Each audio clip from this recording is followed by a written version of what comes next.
welcome to our deck profile. Yes, thank you for joining us. And on this one, we're doing our Atlantean deck. And we absolutely love this deck. It started off as a little structure deck that we just kept on adding on, and we actually managed to keep the original theme with Poseidra and the gravity points throughout the whole thing. And I think it works very, very well together. I quite agree. Yeah, and down in the info box below, there'll be a link to the deck profile and YGO Pro, so you can download it in a YML file if you want to test it out for yourselves. We spent a lot of time working on this, and we think it plays very, very consistently and can do a lot of really, really fun things. We also just built a Discord too, so if you want to check that out, that'll be in the link below. Now let's get to it. Let's do it. And now to start this off, we're going to bring out our 50-cent boss monster, and that is our 3 copies of Poseidra, the Atlantean Dragon. He is absolutely crazy for this deck, and all his abilities are really made to synergize specifically with Atlanteans. All Atlanteans have effects that trigger when they're put to the graveyard to activate a water monster's effect. And it can be put to the graveyard from the deck or from in play or even from the hand. And what's really unique about Poseidra is it actually has a summon effect that's worded in such a way with the semicolon. So when you use its effect, it'll actually count as a tribute. And what he does is you can tribute 3 level 3 or lower water monsters in order to special summon him from your hand or your graveyard. And when he's put into play, you return all traps and spells to their owner's hands. And if you return 3 or more traps this way, it'll decrease all your opponent's monster's attack by 300 for each spell or trap returned to the hand by this effect. So it could really lower their entire board. It's excellent. The other semi-boss monster, the mini-boss, is Malunga, the Elemental Lord, and he's really nice because this deck is stacked its graveyard with water monsters very fast, and the Elemental Lord lets you special summon it from your hand if you have exactly 5 water monsters in your graveyard. And when he comes into play, your opponent then has to discard 2 cards from his hand. So you get a really big body, and you can search him up to put him in your deck because he has a Sea Serpent by putting a Atlantean Dragon into the graveyard off of Nibistas effects. Very, very easy card to get at. Excellent monster.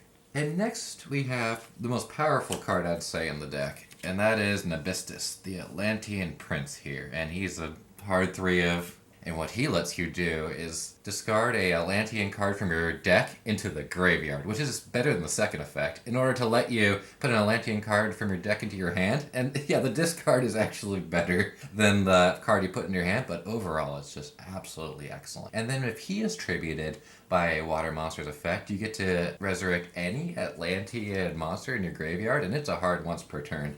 And it's really good to use him to resurrect more copies of Poseidra. It's very common for you to tribute a Nibistas to a Poseidra cost, and you already have another Poseidra into the graveyard, and then you get a second one out.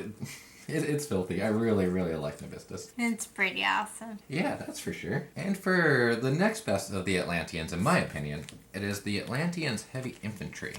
What this does is it lets you get 1 more normal summon every turn for any level 3 or lower Sea Serpent monster. And it's very good for building up your field very fast. And he also has the best discard effect if he's discarded by a water monster's ability. That lets you just destroy any face-up card. So he turns our boy Nibistas here to a kill spell, or Poseidra into a kill spell too when you summon him. It's in addition to getting the value and getting the monster, it's an absolutely insane card. It is everything you want an Atlantean to do. It lets you flood the board faster, and it's a kill spell. It does have 0 attack, however, though, so if you do play him in attack mode and someone attacks, you could be in for some hurt. And now we run a 3 of Atlantean Marksman. He's similar to the Atlantean Heavy Infantry, but they complement each other. The Atlantean Heavy Infantry destroys face-ups when he's tributed to a water monster's effect. The Atlantean Marksman lets you destroy set cards. So between these two, you could destroy whatever he's destroying if it could be destroyed. And for his battle effects is, whenever he hits an opponent, you immediately get to summon any level 3 or lower water monster and just put it into play. And in combat, you can just attack with it too. So you could get out Nibistas or Atlantean tax squads if you're just trying to go for the win. And he synergizes really nice with our next card, which is a 3 of copies of Atlantean Dragoons. So, why he synergizes really nicely with this is he has an effect that all your level 3 or lower Sea Serpent monsters can attack your opponent directly. Most decks that use the Atlantean engine only use him for his discard effect, which lets you put any Sea Serpent from your deck into your hand when he goes to your graveyard. So if you discard him off an Nibistas, you get 2 cards to your deck. And he's better in a lot of ways because he'll give you any Sea Serpent. With the pure Atlantean build, though, he's going to be absolutely filthy with Gravity Bind here. Because Gravity Bind stops all level 4 or higher monsters from attacking, but he lets my level 3 or lowers get through directly. It's been nasty. Actually, I played this deck a couple times on, well, maybe like 20 or 30 games on YGO Pro. And I probably won 20 of them, the vast majority of them, and that's just with this combo. People just, Gravity Bind is a really niche card because it doesn't stop XYZ summon monsters and it doesn't stop Link summon monsters. So it was a card printed for the older era before all that stuff came out. It will stop Synchros though, but people just don't see it coming, and we really do have a popular fusion meta right now. So when people play Dragoons, or if they bust out their dinosaurs or their Shadal summons, they attack into you, and they don't really care about your back row because all that stuff has protection against it. But when you flip over Gravity Bind, that just stops their attacks. And then lets us get through with direct attacks. I've won. Yeah, it's really good. I really dread this card. So this was the strategy that the starter deck had, and we actually just flushed it out, and I think it still works. I'm not sure if Gravity Bind is the best trap you can run, but it works. It works very, very well, using the Atlantean Dragoons as they were intended to be. And next up, we will have the Deep Sea Diva, and she is the best card you can get in your opening hand because she lets you get Nibistas, the Atlantean Prince, and it's also, you get an Atlantean Prince plus another body, and if you happen to have like a double summon or a water hazard or something else that will let you get a third body into play, you'll be able to bust out your Poseidra turn 1 and activate a bunch of effects for tons of value. Usually you'd want to grab the Call of the Atlanteans, so that way, and then play that too, so that way you can bring back everything you discarded in order to summon the Poseidra. It's insane. Deep Sea Diva is really good. It actually has a very potent combo with the next monster here, which is our 3 of legendary Atlantean Tridents. What he does is you could tribute another water monster and put him to the graveyard and immediately summon a Poseidra from your deck or your hand. And then all your opponents immediately lose 300 attack. And why that's nice too is Deep Sea Diva can just go search up a Atlantean Trident and you immediately go into Poseidra and hit all their stuff for 300 less attack. It's really good. I like it. I think the Atlantean Trident is great. It has excellent synergy because it will get rid of water monsters to the graveyard, so it procs all the Atlanteans and the heavy infantry. It's a great proc. It's an excellent, very, very easy way to get out Poseidra. And with all these easy ways to get out Poseidra, it's not that uncommon to get out 3 of them in one turn. It all just works together so well. And now we'll get into the less glamorous of our Atlanteans, where we'll have are 2 of Atlantean attack squads. These are level 3 Sea Serpents, so they could get effect, go under Gravity Bind, and attack your opponent directly with the Dragoons. And they have an ability that gives them 800 more attack if you just control another Sea Serpent, which brings them up to 2200 attack. So they're great beaters. You could seal a lot of games in with the Marksman, where you attack the Marksman, summon one of these, and then attack their life points directly with that and just finish them off. They're good. I like them. And now getting into the Sea Serpent that I don't really think is all that great, but I'm not sure what to run instead. And that is the Spine Gilman that just came with the structure deck. What he does is a 3-star Sea Serpent that gives all your other Sea Serpent and Aqua type monsters 400 more attack. He works. I'm not sure what I replace him with. I think he's probably the weakest card in the deck, but sometimes you just need to boost your guys 400 off of a play, and sometimes you just need to rank 3 Sea Serpent, and he's just kind of that jack of all trades. You could be your pump spell if you need a pump spell, or your level 3 when you need a level 3, because getting your Poseidras from 2800 up to 3200 could let you go over a lot of monsters. 3k is a very popular attack ones that you really have to deal with. So he works. I don't think he's really necessary for the deck, but I don't regret running him. I don't think I ever get him in my hand and he actually, or ever feel like I'm sad to draw him. He's probably the weakest card in the deck. But now moving to our single strongest monster in the deck, and that is the Lapis Dragon. Lapis Dragon's fucking insane. I love this card. It'll let you immediately special summon him if he's put into your graveyard from your deck or from your deck to your hand. So that means if you draw him, you can immediately special summon him. Or if you discard a Atlantean Dragoons to a Water Monsters effect, it'll let you put any Sea Serpent into your hand. You can put him into your hand and immediately play him. So it's very easy to get this guy out. And what makes him just ridiculous is he's a 5-star and a tuner. So he sets up all your synchro plays very easy. If you want to set up a synchro play, what you do is you just go for that guy. He's a really, really, really good card. You still want to see him in your opening hand. And for another really good one-of, I like the Hammer Shark. It is a fish monster that is rank 4, but goes down to rank 3 if he uses effect. Every time he uses effect, he goes down a rank. And what his effect does is it immediately lets you special summon a level 3 Sea Serpent monster. And that's just really good for getting that critical at least 3 monsters into play first turn. And since he goes down to rank 3, you could tribute him to Poseidra. I like him. The only reason he's not a 4 of is because Deep Sea Diva requires you to normal summon her specifically for her effect. And so that's just, it makes him inferior to cards like the Atlantean Heavy Infantry. This card does what he does better, but that is good. I think it's a great one-of. I've tried running more than one. I regretted it, but 1 is perfect. He definitely helps you out when you need him. Oh, absolutely, Steffi, my dear. Absolutely. And then for our very last set of monsters, we have our 3 Swap Frogs.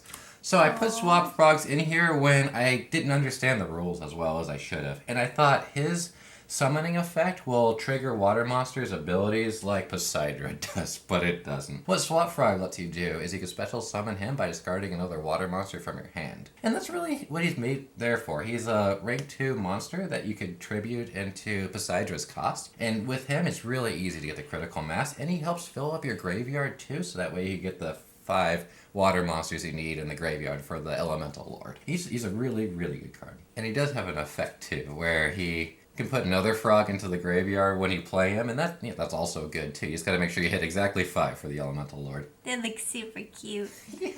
Yeah.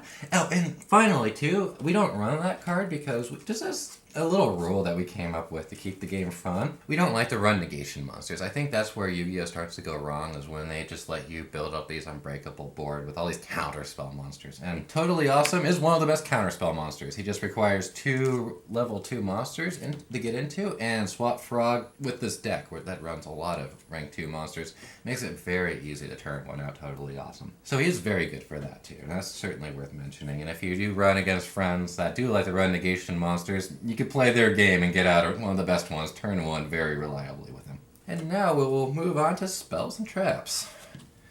We'll start off with the most powerful spell or trap, and that is certainly called the Atlanteans. You definitely want to. It's very easy to summon it to your hand with Nibistas. Nibistas will let you put any Atlantean card in your hand, call the Atlanteans as an Atlantean card, and what it does, and it's a quick cast too, is it lets you special summon exactly 3 level 3 or lower Sea Serpents into play. But you can't special summon for the rest of the turn you do this. So a lot of times I find myself doing my big combo plays, tributing my monsters, then I set call the Atlanteans, pass over to her, and at the end of her turn, or if I need some blockers, if I'm going to die, then I just activate that to get my team back and set myself up for just a crazy amount of plays next turn. Absolutely bullshit card. This is why you really want to run pure Atlanteans. This and Poseidra just synergizes excellently together. It's pretty badass.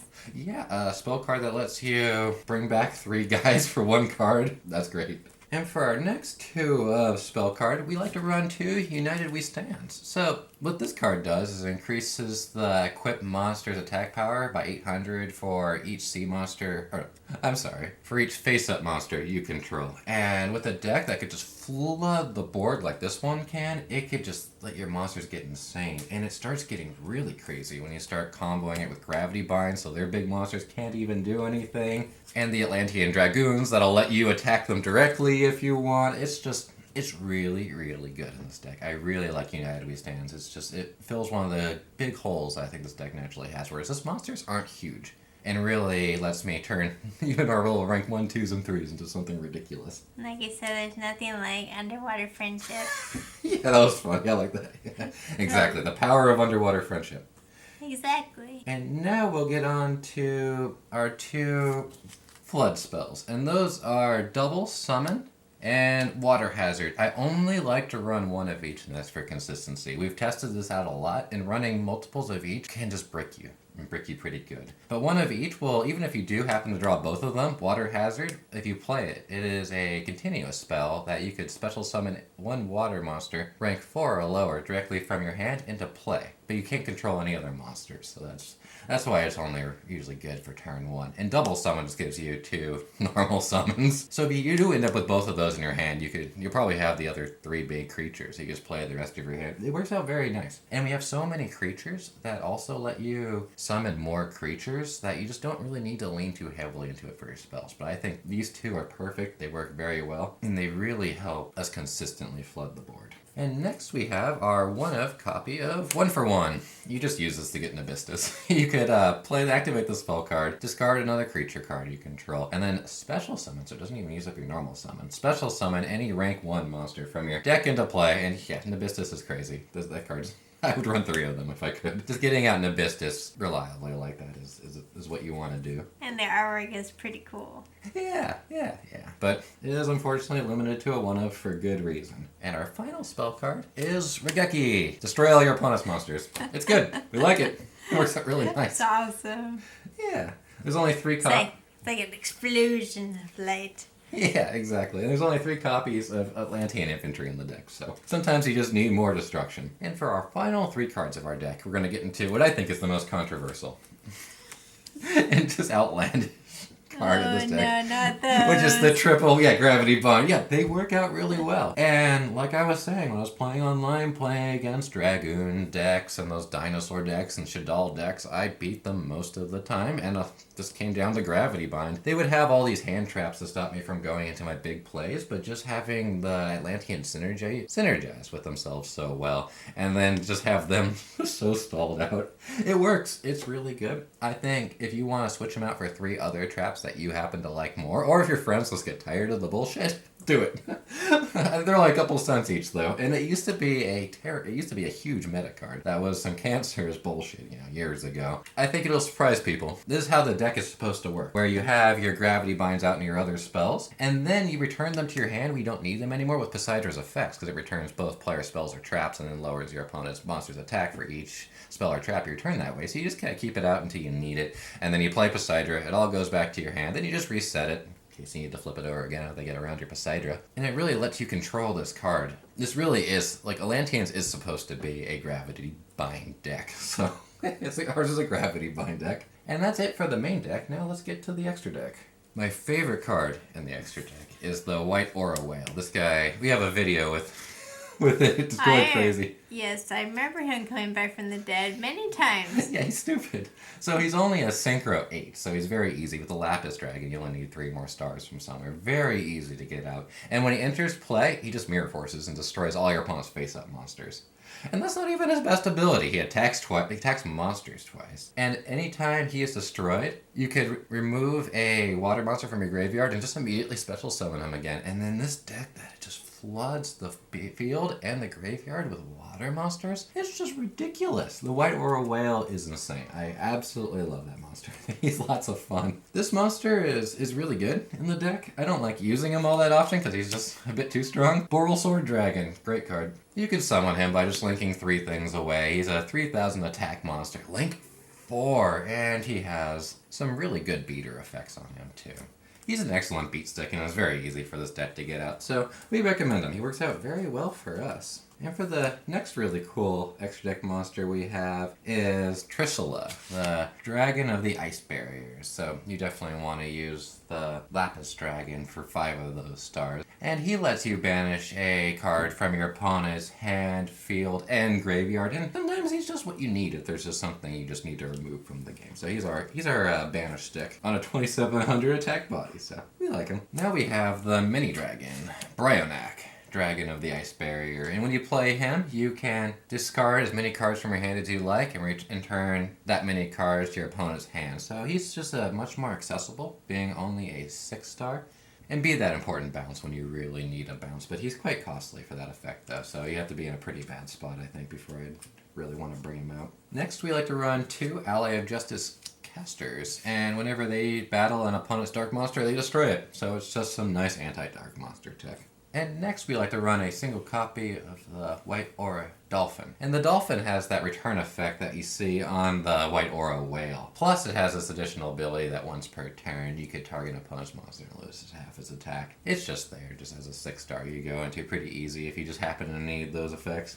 And now on to Xyz Monsters. We have Totally Awesome. We don't have to use it in our games, but it's a really good card that really should be in the deck. So it's in the deck. It's pretty cheap. It lets you counter stuff your opponent does. And then next we have number 17, Leviathan Dragon. And he lets you discard a material in order to give himself 500 more attack. So if you just have 2-3 stars and you need to get a 2500 attack something, he's your boy. Next, we like to run 2 copies of Abyss Dweller. We don't really get rank 4s very easy, but it is possible for us to do it, and he just stops your opponent's graveyard plays. Number 47, Nightmare Shark, comes up decently often too, where you could synchro together 2 level 3 monsters in order to get a 2000 attack body that can remove a material and allow a creature you control to attack your opponent's life point directly. So you have that option from Dragoon. You also have it from Nightmare Shark. So this deck has a lot of very reliable ways to just hit your opponent through his own guys, which plays very well with Gravity Bind. Of course it does, yeah. Yeah. And for our final extra deck card, we have a number 71 Bryonak Shark. And what he does is you can remove a material from him in order to resurrect any other number monster. So you use him to get back your number 47s or your number 17s. It's just a nice little toolbox option to have. Well, that finishes up our deck profile here, and if you did happen to like this, please consider leaving a like, commenting, and subscribing. And thanks for watching our deck profile video. Yep, have a wonderful day. Peace.